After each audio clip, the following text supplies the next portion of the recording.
नमस्कार, मैं हूँ दिल्ली से एस्ट्रो पूजा। और आज मैं आपको बताने वाली हूँ कि हमें कुंडली किस प्रकार से देखनी चाहिए। देखिए, बहुत सारे आजकल लोग हैं जो ज्योतिषी वगैरह सीख रहे हैं और कुंडली का सीखने का अभ्यास कर रहे हैं। ये वीडियो उन सीखने वाले स्टूडेंट्स के लिए हैं जो ज्योतिषी सीख रहे हैं या जिनको कुंडली में जो ज्ञान है वो 50% है और अभी वो सीखने के कगार पे हैं। ये वीडियो उन लोगों के लिए बहुत ही ज़्यादा लाभदायक है। देखिए, जो लोग कुंडली देखना सीख रहे हैं उनके लिए सबसे पहली चीज़ प्रेडिक्शन में इस बात का ध्यान देनी चाहिए कि अगर आप किसी की कुंडली देख रहे हैं या किसी कुंडली पे आप फलादेश देना चाहते हैं, तो सबसे पहले आप कुंडली में लगन देखिए, राशि देखिए, महादशा देखिए और महादशा में अंतर्दशा किस ग्रह की चल रही है। देखिए, बहुत सारे लोग क्या गलती करते हैं कि अगर उनकी कुंडली में बहुत सारे ग्रह उच्च केश राशि के बैठे हुए हैं तो बिना महादशा देखे वो उसका फल बताने लग जाते हैं। तो देखिए, कुंडली में आपको किसी भी भाव का फल तब मिलेगा जब उस ग्रह की महादशा आएगी।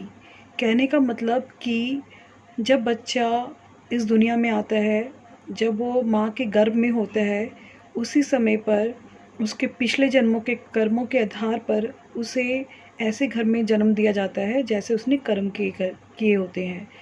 जिस समय पे बच्चा पैदा होता है उस समय का टाइम, महीना, तारीख, तिथि और जगह जो प्लेस होता है, उसके आधार पर उसका आने वाला भविष्य, पास्ट, प्रेजेंट, फ्यूचर सब कुछ निर्धारित हो चुका होता है कि वो अपने जीवन में क्या बनेगा, क्या करेगा और वो कैसे कर्म करके आया है और उसकी ज़िंदगी कैसे रहेगी।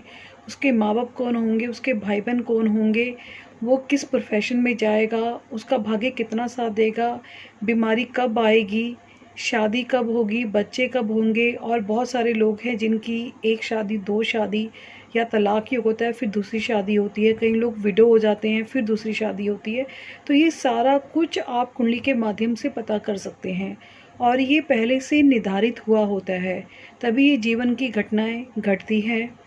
तो मेरे कहने का मतलब है कि कुंडली में जिस भाव की दशा आएगी, जिस ग्रह की दशा आएगी, उस ग्रह को कुंडली के अंदर जो भाव मिले होते हैं वो भाव उस समय पे उस दशा में एक्टिव हो जाएंगे।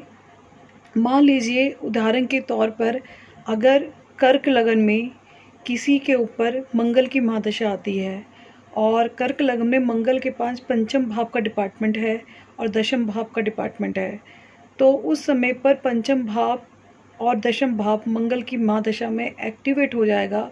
अगर मंगल कुंडली में शुभ स्थानों पे शुभ भावों में बैठा हुआ है, कि जैसे कि लगन में, चतुर्थ भाव में, सप्तम में, दशम भाव में, पंचम भाव में, नवम भाव में, एकादश भाव में, तो वो मंगल की महादशा जो 10 साल की महादशा होती है वो उस इंसान को बहुत ज़्यादा ऊंचाइयां दे देगी।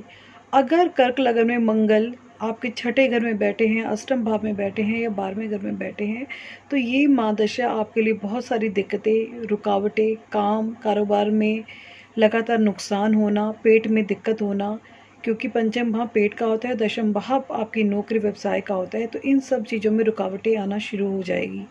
तो जब भी जो स्टूडेंट्स हैं जो कुंडली सीख रहे हैं या अभी उनको इतनी जानकारी नहीं है, तो सबसे पहले वो लगन देखे और महादशा देखे और ये भी देखे कि महादशा का जो स्वामी है वो लगन का मित्र है या शत्रु है या सम है।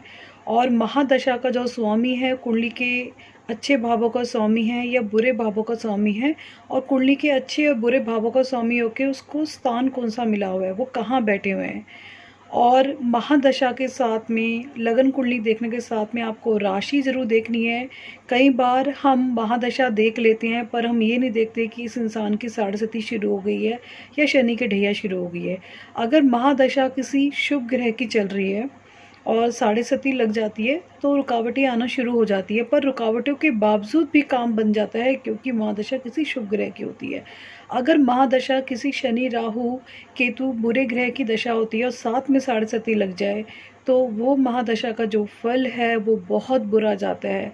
मैंने देखा कि बहुत सारे लोग जब वो कुंडली का प्रेडिक्शन कर रहे होते हैं उस समय पे वो महादशा में साढ़े सती नहीं देखते हैं, शनि के ढैया नहीं देखते हैं, जिसकी वजह से फलादेश में कमी हो जाती है और वो प्रेडिक्शन गलत हो जाती है।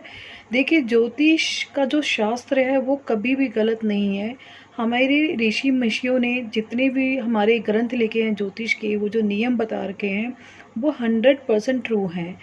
बताने में ही गलती होती है, एक ज्योतिष की ही गलती होती है, फलादेश में गलती होती है। शायद वो समय पे नियम को पूरी तरीके से कुंडली पे लगा नहीं पाते और फिर जो लोगों की नज़रों में निंदा का कारण बनते हैं। वो मेन रीज़न यही है कि एक ज्योतिष जब कुंडली का फलादेश करते हैं तो बहुत सारी चीज़ों का ध्यान नहीं रख पाते।